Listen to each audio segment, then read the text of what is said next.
The old days of the coalition are looking really old, and one way of measuring that is Barnaby Joyce, right? A year and a half ago, this is the man who was Deputy Prime Minister of Australia, leader of the Nationals, now is saying he's skint, he's having trouble living off his backbencher's pay, which is more than $200,000 a year, by the way, because he's suddenly got 2 families to support, having left his wife and kids for a former staffer. And he said a cup of coffee was a luxury. Today he tried to clean up those comments to say that this gave him a better insight into why the dole, Newstart, need to be increased. Have a listen. I'm on a very, very good salary, incredibly good salary. And probably by my own circumstances, it's spread pretty thin. And Peter, what I'm trying to do, if anything, is just emphasise that if for me it's spread thin on an incredibly good salary, how is it going for other people? It must be incredibly tough. You know, I've got the capacity to always make ends meet, and I do that. But Peter, I for the life of me can't work out how someone can survive on $280 a week. There are 2 issues here. One is his argument on Newstart. The other is Barnaby Joyce himself. Barnaby, I think, now is finished as any potential long-term leader for the Nationals, whereas before the election he looked like he might still come back. Look, I think he's going to keep dangling outside the off stump. I think he's made a couple of policy contributions that have caught me by surprise over the last month. Newstart is the most recent. So I think, Gareth Evans once said, relevance deprivation syndrome. And clearly Barnaby feels that he can comment widely. He's a backbencher now, he's entitled to. But I think he'll struggle to build support beyond his core friendship group. Well, look, the terrible thing about politics is that Father Time catches up with all of us, and I think you're probably right. I mean, he's been a great figure, but the Nets are very well led at the minute. McCormick did a great job. He's done a great job during the election.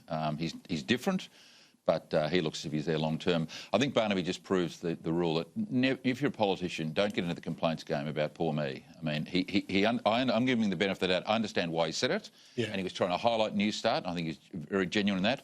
But when you're on over $200,000 a year, almost 300, as one media's reporting tonight, and when the reason you're giving for the fact that the 200 is because it's your own hand, no one has sympathy for you. So even though I think he said it with the best of intentions, you never get any sympathy for saying I'm on over 200,000 a year and I can't make ends meet. And yet the argument he made on Newstart.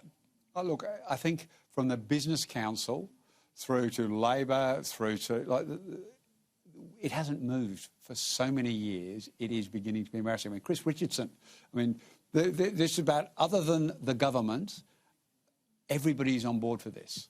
Everyone accepts that we've frozen something in time for too long, and it was the moment to take it forward. And I hope that Scott Morrison and Josh get into a situation in their mind where they think the budget can sustain it. This is not a lot of money we're talking about. It is a lot of money when you spread over a lot of people. It is a lot of money. That's a modest amount of money in a budget. It's the size of Australian budget. I know $3 billion. It's easy to say $3 billion, half a surplus.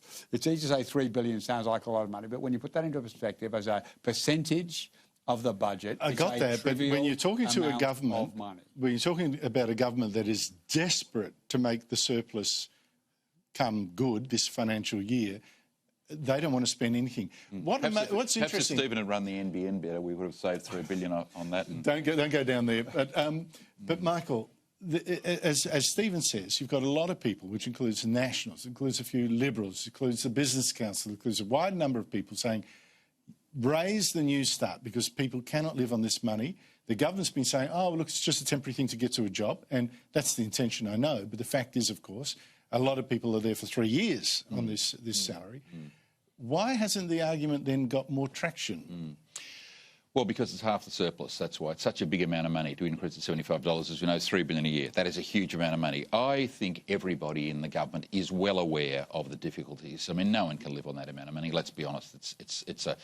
It's a terribly low amount of money. But Scott Morrison is making the point. We've heard what he said today. We know what his argument is. I would suspect in due course when the budget recovers, the government will certainly be looking at this and looking at it on very favourably. But at the minute, because the budget's so constrained, there's not a lot they can do.